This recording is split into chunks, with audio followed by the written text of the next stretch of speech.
a irem abrindo aí a palavra, Mateus 24. Glória. Só não sei se vocês vão dar tanto glória assim depois. Vai sair no começo. Aleluias. Essa palavra é muito importante para mim, porque foi a palavra que pregaram para mim há 18 anos, quando eu me converti. Eu fui passar uma temporada em São José do Rio Preto, e olha como Deus faz. Tinha uma moça na frente da casa que eu estava, e eu até hoje eu não sei se ela era gente ou se era anjo, porque depois eu nunca mais consegui falar com ela. E quando dava assim de tarde, ela me chamava: vamos ali passear aqui no parque? E aí eu ia e ela pregava Mateus 24 para mim. E aí eu fui tomada de grande temor, e ela me levou em uma igreja, gente, não dava um terço dessa. Mas ali tinha um missionário da África. E ele colocou a mão na minha cabeça e começou a declarar profecias sobre mim.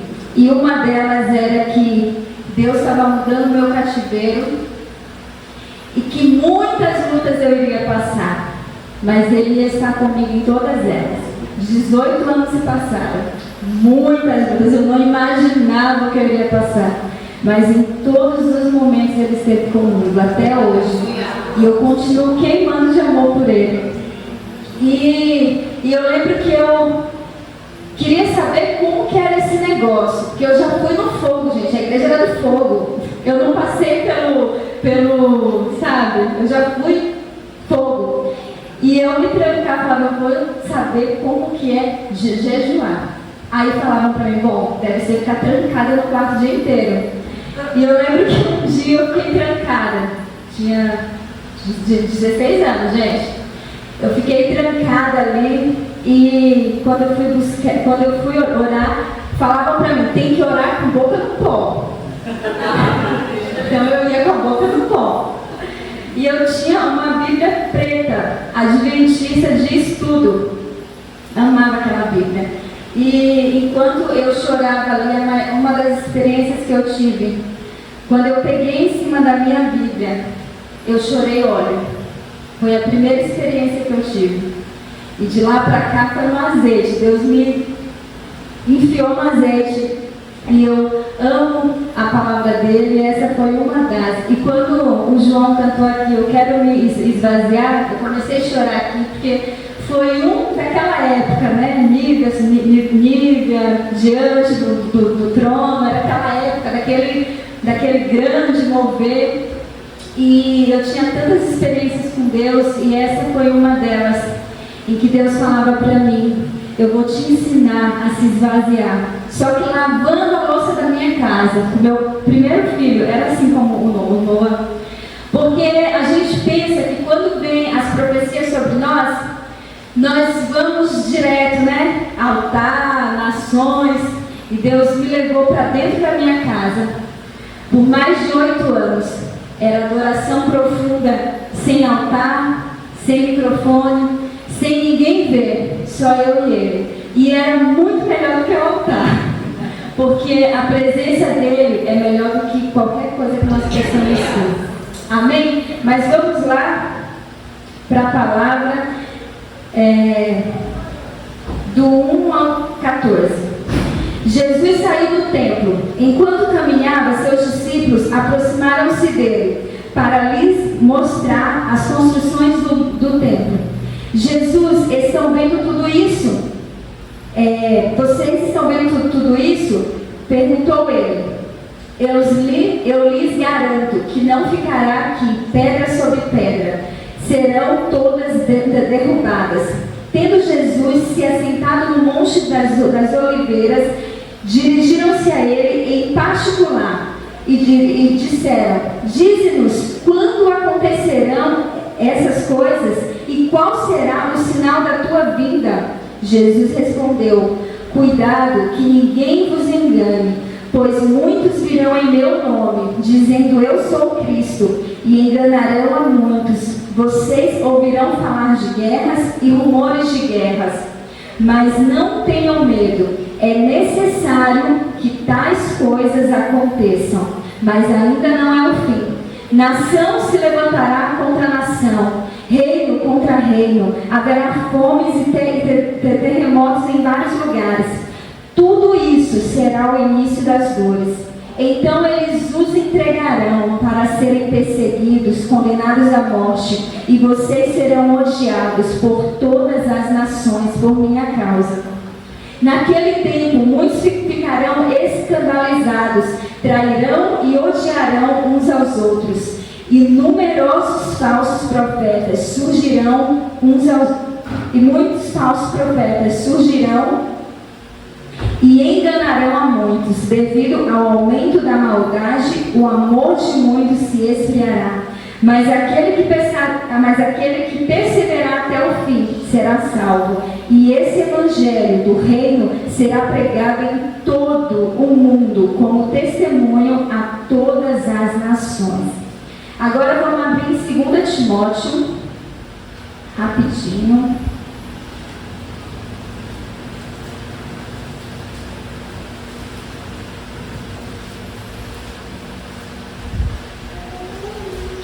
Capítulo 3, do 1 ao 5, diz assim: saibam disso, nos últimos dias sobrevirão tempos terríveis. Os homens serão egoístas, avarentos, presunçosos, arrogantes, blasfemos, desobedientes aos pais, ingratos, ímpios, sem amor pela família, irreconciliáveis, caluniadores, sem domínio próprio, cruéis, inimigos do bem, traidores, precipitados, soberbos, mais amantes de prazeres do que amigos de Deus, tendo aparência de piedade, mas negando o seu poder. Afaste-se desses também. Eu dei um título aqui, se vocês quiserem anotar, o título é Vivendo como se Jesus não fosse voltar. Queridos, foi muito difícil preparar essa palavra, só eu e Deus sabemos, mas já tem alguns meses que esse título vem e Deus vem trazendo isso para mim, porque hoje em dia é muito difícil falar sobre a volta de Jesus. Nós falamos sobre tantas as coisas, 10 pontos para nós prosperarmos, para nós termos uma vida financeira bem, para nós termos uma vida profissional bem, mas já não se fala mais sobre a volta dele. Falamos tanto de amor, é uma geração que se fala tanto de amor, se fala de uma palavra sobre empatia, que nós devemos ter empatia uns pelos outros, que nós devemos ter respeito uns pelos outros, mas incrivelmente a palavra diz que nessa geração o amor de muitos se esfriaria. E se nós olharmos aí, o que tem acontecido? A empatia, ela é boa quando é bom para mim, mas quando é bom para o outro, ela já não é tão boa. E em Mateus, Jesus ele nos fala sobre esse fim. Mas para aqueles que estão em Cristo, deveria ser motivo de alegria, né? A pastora falou para mim, porque eu não estava bem, né? Aí eu disse assim, nossa, eu achei que eu ia. Aí ela falou para mim assim, não, você tem muita coisa para fazer. Eu falei, não tem nada melhor do que a eternidade. Só que não é mais se falado sobre isso. Ninguém anseia mais sobre o céu. Ué, mas se nós fomos feitos para a eternidade, se nós viemos de Deus e nós voltaremos para Deus, como que nós podemos viver a nossa vida olhando para o hoje? Como um cavalo que tem aqueles, como é que chama? Isso, a destra. E nós só olhamos para frente. E nós esquecemos que nós viemos dele, que nós vamos voltar para ele e que o nosso alvo será ele. Porque quando nós aceitamos Jesus, eu creio que assim como eu, tudo o que vocês queriam era a presença dele. Tudo o que mais importa é a presença dele, mas parece que em algum momento da estrada a gente liga alguma coisa que a gente começa a deixar de olhar para ele e tudo aqui é mais importante do que ele. Tudo aqui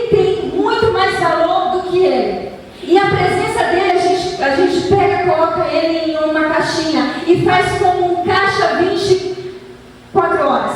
Peraí, quando eu quero uma bênção, eu vou lá e saco. Ah, quando eu quero algo na minha família, eu vou lá e saco. Mas nós esquecemos que o Espírito Santo, ele é sensível, ele nos ama, ele é o nosso consolador, e ele está lá, de braços abertos, falando: não, eu quero que você conheça mais de mim, eu quero que você não me use, eu não quero que você faça de mim um amuleto, mas eu quero que você faça de mim amigo. O que a palavra diz? Que nos últimos dias seríamos mais amantes de nós mesmos do que amigos de Deus. Seríamos mais amantes dos nossos prazeres do que amigos de Deus. E o grande problema, mas isso eu quero falar sobre a igreja, porque essa pregação não é para aquele que não conhece Cristo, é para a igreja. Essa pregação é para o que tem acontecido dentro das igrejas. E o grande problema é que a igreja se apaixonou pelo mundo. O grande problema hoje é que a igreja, ela troca o noivo pelo mundo. E nós não somos mais aquela que vamos conduzir o mundo a Cristo. Por quê? Pelo nosso mau testemunho. Porque nós queremos nos parecer com o mundo, e não o mundo quer se parecer conosco. Nós queremos a porta mais estreita, queremos o caminho que é mais fácil, e esquecemos que Paulo fala que pobre e miserável. Esquecemos que a palavra fala que nós sofreremos perseguições, mas nós não queremos saber de perseguição. Não queremos saber. Queremos saber de tudo facilitado. Evangelho fácil, evangelho micro-ondas. Coloca aqui, em 3 minutos está pronto. Não queremos o processo. O processo de Deus é aquele que, quando Ele te dá a promessa, ao invés de Ele te enviar, Ele te tranca no seu quarto. Precisa forjar o caráter. Porque dom é aquilo que Deus derrama sobre nós. Caráter é aquilo que nós devolvemos para Deus. É aquilo que nós devolvemos. E o que é caráter? É aquilo que só Ele vê. Só Ele vê quem somos nós. Aquilo que está dentro de nós, aquela sujeirinha, aquele limo. Quem sabe o que é limo? Quando chove fica lá. Aquela inveja incubada, mas que a gente adora falar que é justiça própria. Ele vê. Ele vê, ele sabe se nós estamos vivendo como se Ele fosse voltar ou como se Ele não fosse voltar. E eu coloquei aqui as características de alguém que vive como se Ele não fosse voltar. E a primeira está em 1 João. A gente vai folhear um pouquinho a Bíblia. 1 João 3, do 11 ao 16, que diz assim: nisto conhecemos que é o amor. Jesus Cristo deu a sua vida por nós, e devemos dar a nossa vida por todos os nossos irmãos. Peraí que eu vou voltar. É do 11, desculpa. Essa é a mensagem que vocês ouviram desde o princípio, que nos amemos uns aos outros, não sejamos como Caim, que pertencia ao maligno e matou seu irmão. E por que matou? Porque as suas obras eram más e as de seu irmão eram justas. Meus irmãos, não se admirem se o mundo os odeia, sabendo que já passamos da morte para a vida, porque amamos nossos irmãos. Quem não ama permanece na morte. Quem odeia o seu irmão é assassino. E vocês sabem que nenhum assassino tem a vida eterna em si mesmo. Nisto conhecemos que o nosso amor, Jesus Cristo deu a vida por nós e devemos dar a vida pelos nossos irmãos. Então, a primeira característica, o esfriamento do amor. Ô Josi, mas você não acabou de dizer que por tudo que iria acontecer, o amor de muitos ele ia esfriar, mas o da igreja não. O da igreja não pode esfriar. O da igreja tem que permanecer firme, porque o mundo vai estar sem amor, mas na igreja é onde nós encontramos amor. E não é igreja instituição, é igreja corpo. Corpo de Cristo, nós precisamos distinguir isso. O que é igreja instituição e o que é igreja corpo. Nós muitas vezes confundimos e achamos, não, na minha igreja tem Cristo, a do outro? Eu conheço a Cristo porque a minha igreja, o pastor Márcio é de oração, mas a do vizinho já não ora tanto. O que está acontecendo com a igreja? O que está acontecendo com o amor da igreja? Porque se a dor do meu irmão, ela não me atinge, eu preciso rever a minha salvação. Porque o esfriamento do amor é a característica daqueles que vivem como se ele não fosse voltar. E o primeiro mandamento diz o quê? Amar a Deus sobre todas as coisas. Ó. E o segundo, amar o meu próximo como a mim mesmo. Quem é o próximo? A vizinha chata, fofoqueira. É a que está mais próxima. Ou a gente, às vezes, a gente faz da igreja uma seita, porque todo mundo aqui é legal, ninguém entra, ninguém sai. Quem está fora dela, meu Jesus, não merece ser amado. Agora quem está na igreja, que eu só vejo quinta e domingo, que eu não conheço os limos, que eu não conheço as sujeiras, aí é gente legal. Mas aquela que eu conheço, aleluia. Segundo, seus planos são somente para este mundo. 1 Coríntios 15:19, que diz assim: se é somente para esta vida que temos esperança em Cristo, somos todos os homens os mais dignos de compaixão. Tem algumas traduções que dizem, somos os mais miseráveis dos homens. Se nós esperamos algo somente para essa vida, somos os mais miseráveis dos homens. Se os nossos olhos estão somente nas mãos de Cristo, nós somos os mais miseráveis. Porque enquanto a igreja não aprender que os nossos olhos precisam estar nos pés de Cristo, Maria, ela nos ensina isso. Quando ela pegou tudo que ela tinha, ela derramou nos pés de Cristo. E ela lavou os pés com as suas lágrimas e enxugou com seus cabelos. Cabelos lá é considerado honra. Então ela pegou toda a sua honra e enxugou os pés de Cristo. Aquele que espera a volta dele está sempre pronto com algo para dar. Ele sempre tem algo para dar. Ele nunca está vazio. Ele nunca está em fashion. Ele está sempre esperando o amado. A lamparina está sempre acesa. E o óleo tem sempre reserva. Agora, quem fica esperando somente para essa vida, quem fica olhando somente para as coisas aqui, o óleo se acaba e não dá tempo de comprar. Terceiro, colocam o dom acima de tudo. Romanos 8:28.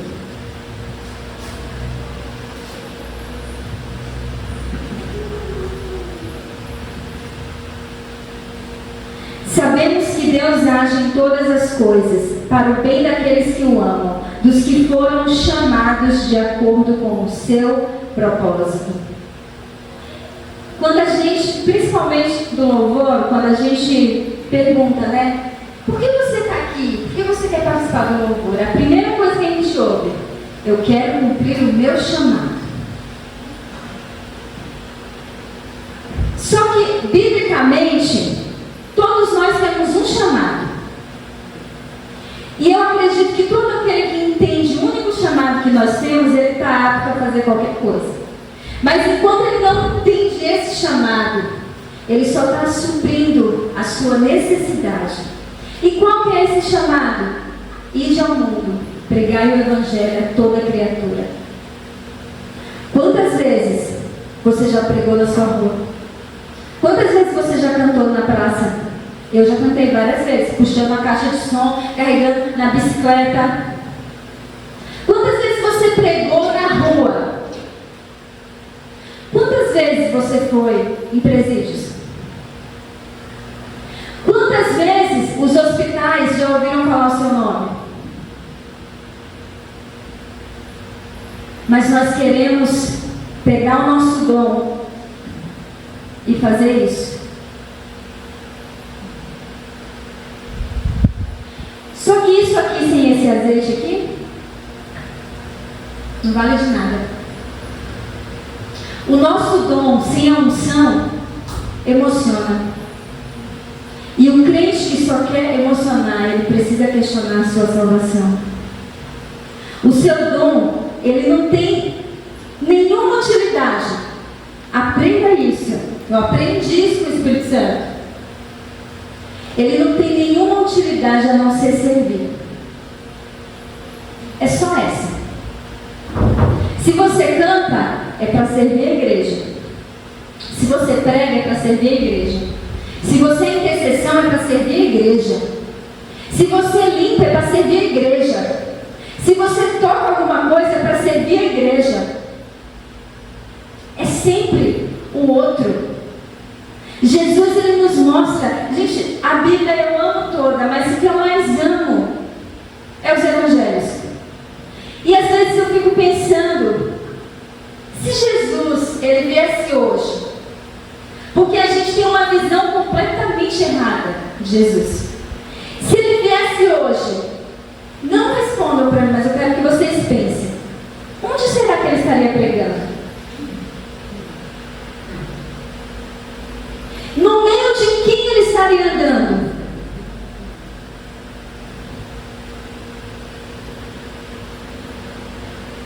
Será que ele estaria nos grandes púlpitos?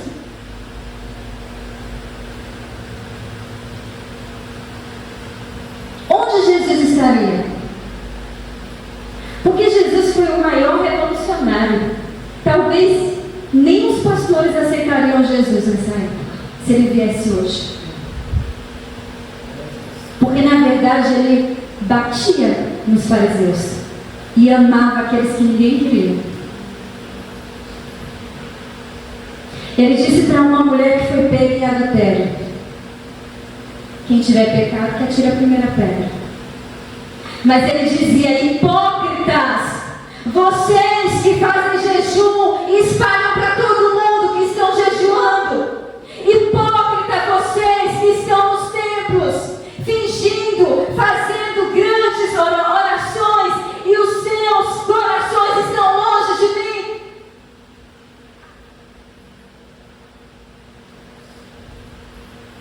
Esse era Jesus. A gente está muito longe do verdadeiro evangelho. A gente está muito distante daquilo que Jesus quer. E talvez por isso ele ainda não voltou. Porque talvez nós não iríamos.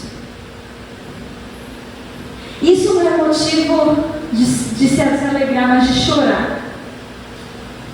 Isso é motivo de se entristecer. Isso é motivo de rasgar as vestes e dizer: Deus tem misericórdia da igreja.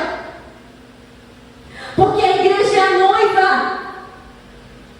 Nós somos a noiva. E ele não vai casar, queridos, com uma noiva imatura, com uma noiva criança, que precisa amadurecer, que qualquer coisa sai bater no pé, que qualquer coisa diz: eu não quero mais, qualquer coisa que fale.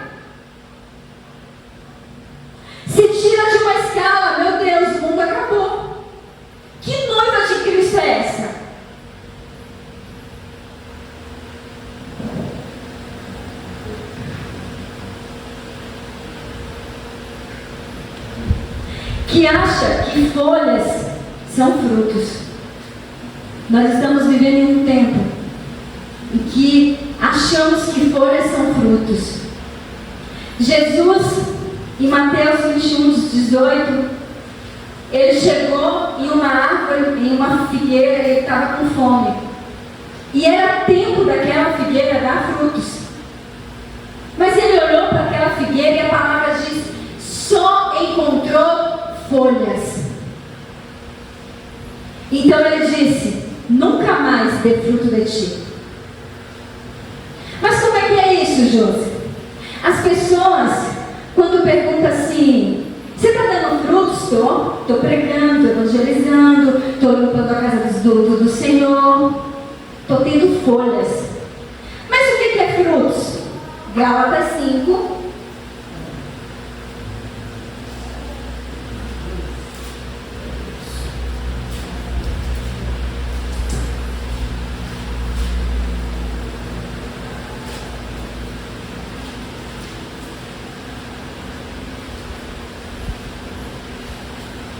Gálatas 5:22.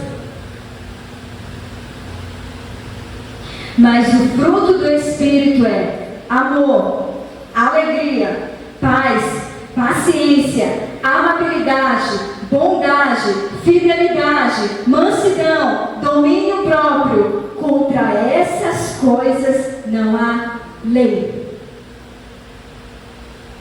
Nós vivemos em uma geração em que nós achamos que fazer muito nos torna mais amados. Porque é uma geração que o amor é tão escasso que eu preciso entregar para receber dele. Eu preciso fazer para receber dele, e eu preciso ser visto para achar que eu sou alguma coisa.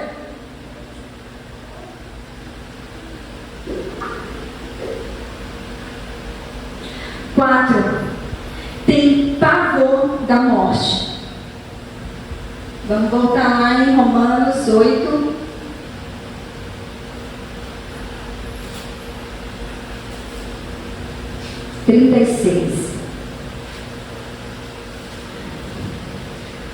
Por amor de ti, enfrentamos a morte todos os dias. Somos considerados como ovelhas, destinadas ao matadouro. Aí eu vou um pouquinho à frente, você nem precisa abrir. Filipenses 1:21. Porque para mim viver é Cristo e o morrer é lucro. Por que há tanto medo da morte? Ai, você não tem medo da morte? Tenho. Agora, medo é diferente de pavor. Quando eu tenho pavor é porque eu não sei para onde eu vou. Nós vimos há 2 anos atrás uma pandemia. As pessoas tinham pavor. E eu não estou aqui menosprezando. Não, gente, a gente também perdeu pessoas. Mas aonde que está alicerçado a minha convicção de que se eu fechar os olhos aqui, eu vou abrir o ornato da minha alma? Por que isso me tira tanto sono, me tira a minha fé, esmurece tudo que eu tenho? É um pavor. Se nós somos feitos para Ele. Quinto, e esse é o que mais mexe comigo: não gostam de ouvir sobre missões. Está em Mateus 24:14. Desde o começo da minha conversão, eu fui apresentada a portas abertas, a Missão Mais. Alguém aqui já ouviu falar? Apenas 30% dos evangélicos conhecem. E madrugadas a fio eu chorava, porque o nosso país é um país com tanta liberdade, nós não temos dimensão o que as nossas irmãs da Índia passam. nos preocupamos, não queremos saber. Eu fui tão impactada, isso tem mais de 10 anos, na Eritreia. Aconteceu o que acabou de acontecer aqui, no nosso país. Em meses, todas as igrejas foram fechadas. E essa missionária, ela cantava, gravava CD. O nome dela é Ellen Berrani. Quem puder assista. E ela começou a pregar nos porões. Ela foi presa por algumas vezes, mas na terceira vez em que ela foi presa porque ela tinha gravado uma canção e estava conseguindo ganhar muitos jovens. Então o governo pegou um papel com tudo aquilo que ela tinha escrito e ela teria que renunciar a tudo aquilo que ela escreveu. Óbvio que ela não renunciou. E ali ela foi presa, só que ela começou a incomodar lá no presídio. Ela começou a pregar lá no presídio. Então levaram ela para um container no deserto. Quando ela chegou lá, ela teve o maior espanto. Não havia só ela. Muitos pastores e muitas crianças estavam lá. E um container que é mais de 40 graus durante o dia, muitas mínimas durante a noite. Primeiro, ela ficou em um que tinha mais de 30 pessoas dentro de um container. E mesmo assim ela continuava pregando. Depois falaram, não, você não pode ficar aqui. Levaram ela para outro container. E por quase 10 meses ela ficou com uma mulher com doença mental. Ela apanhava dia e noite. Mas sabe o que ela fez? Ela orava os 11 meses e essa mulher foi liberta. Pesava menos de 40 quilos já. E quando fez quase 2 anos, eles tiraram ela e levaram ela e falaram assim, eu não entendo como você continua pregando, não tem Bíblia. E ela falava, está tudo aqui. Então eles começaram a bater em sua cabeça. Eles batiam, eram 2 sargentos, batiam, quebraram suas 2 pernas. E eles, cansando de bater nela, eles pararam. E ela falou, continua trabalhando para o seu Senhor, porque eu vou continuar trabalhando para o meu Senhor. Que paixão é essa? Que parece que a igreja não tem. Que amor a Jesus é esse? E a filha dela estava com 2 anos. 2 anos crescendo do lado de fora. Ela tinha um papel, era só assinar. Mas que paixão é essa que eu estou disposta a dar tudo que eu tenho?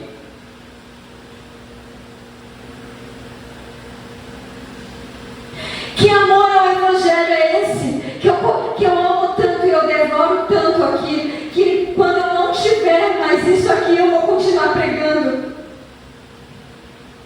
Eu nunca mais fui a mesma depois que eu ouvi esse testemunho. Ela veio aqui ao Brasil em 2010. Mas nós estamos muito longe do que é o Evangelho. Nós estamos muito longe. Os nossos irmãos no Afeganistão. E a gente não se importa. Parece que é indiferente. Parece que a dor do outro passou longe. E nós esquecemos que quando todo mundo ouvir falar sobre ele, então ele virá. E o que nós estamos fazendo? Mas é tão mais fácil colocar nossa roupa de domingo e vir para a igreja, levantar as mãos e adorar Ele. E nós não temos missão do que a igreja perseguida passa. Nós não temos dimensão do quão escassez é o Nordeste. Não precisamos ir para fora. Eu morei lá. Os meus primeiros anos de convertida foi lá. Nós não temos dimensões em que a mãe precisa vender seu filho por R$1,99 para não ver morrer de fome.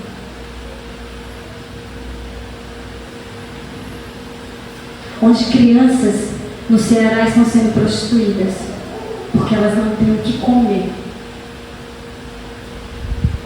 E a igreja? Ah, mas isso é o Estado que faz. A igreja é resposta para a sociedade. Enquanto a igreja não entender que a igreja é resposta para a sociedade, eu preciso fazer aquilo que Jesus diz para eu fazer. A palavra diz que se você vê o seu irmão passando fome e você não dá de comer, é como se você não estivesse dando para o seu Jesus.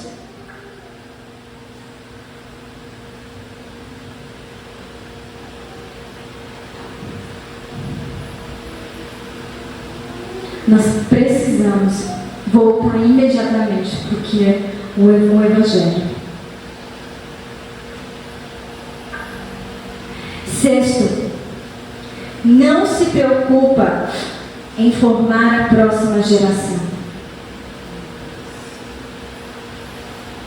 Não nos preocupamos em formar a próxima geração. Eu fui segunda-feira, que meu filho estava ruim, e a médica perguntou para mim, ele vai para creche? Eu falei, não, e se depender de mim, por enquanto ele não vai. Ela virou para mim e ela falou assim, quando a gente encontra uma mãe que abre mão da sua profissão para cuidar do seu filho, a gente tem que dar parabéns, porque é raríssimo. Em 2019, eu ainda não tinha o meu segundo filho, mas o Senhor falou comigo na minha sala. Eu era essa que fazia tudo. O meu primeiro filho conhece todos os bancos dormindo, e eu não estou criticando quem faz. Eu estou dizendo que nós precisamos viver na estação que o Senhor nos chama. E o Senhor falou para mim, assistindo um filme normal, não tinha nada espiritual, o Sniper dos Estados Unidos, e ele ia para a guerra, e ele ficava escondido estrategicamente, e quando eles iam atingir os seus soldados, ele ia e atingia eles primeiro. Naquela hora o Espírito Santo falou comigo, você é a sniper da sua casa, você é a atalaia. Eu parei tudo que eu estava fazendo, porque eu entendi que o meu ventre é para gerar propósito. Eu não tenho filho para mim. Eu estou preparando esses 2 meninos para essa nova estação, que eu acredito que é a volta de Cristo. Nós não nos preocupamos em prepará-los. Nós estamos tão dentro de nós mesmos, cumprindo o chamado que Deus deu para mim, que nós esquecemos de perguntar, Senhor, qual que é o chamado dos meus filhos? Como eu vou prepará-los para o que o Senhor tem para eles? Jesus passou 3 anos preparando 12 discípulos. É verdade que um não quis, mas dos 11, outros e outros. E se nós conhecemos o Evangelho, foi porque esses 11 foram preparados e prepararam. Nós precisamos nos atentar. Nós precisamos estar sensíveis ao que o Senhor quer. Nunca as crianças foram tão, não sei nem a palavra dizer, como nos dias de hoje. É isso mesmo. Nunca. Elas são perseguidas dia e noite. Dia e noite. Elas são perseguidas dentro da escola. Elas são perseguidas assistindo TV, em que você está assim, preocupada com muitas coisas para fazer. Aí, fica aí, filho, porque é bem melhor assim. Nós não queremos ter trabalho. Imagina se Jesus não quisesse ter trabalho com Pedro. Ah, Senhor, faz isso não. Arreda-te daqui, Satanás. Imagina se ele não quisesse ter trabalho com os 12. Até aquele que o traiu, amigo.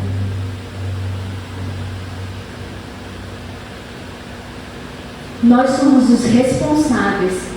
A igreja precisa entender, nós somos os responsáveis pela próxima geração. É responsabilidade nossa.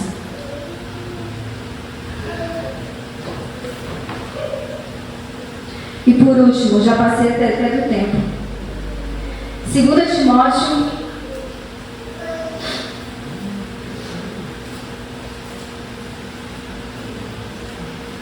4:3. Não suportam a sã doutrina.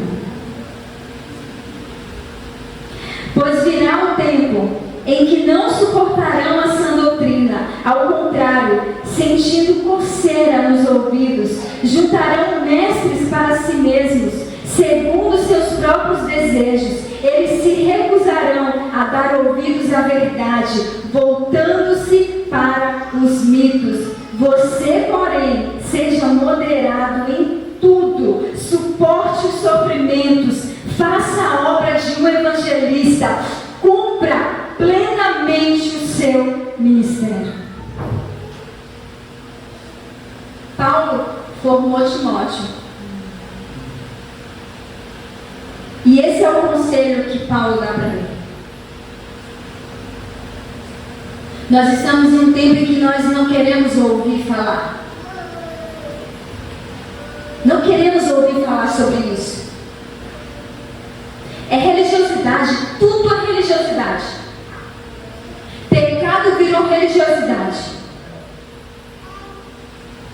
Mas o Senhor, Ele vai voltar para buscar uma igreja lavada e remida no sangue do Cordeiro.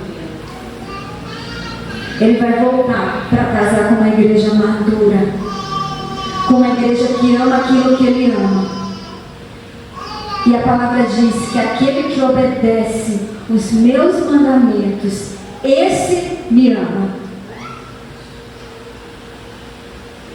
É tempo de arrependimento genuíno, porque Jesus está voltando. E Ele pode voltar para mim e para você ainda hoje. Aleluia. Aleluia.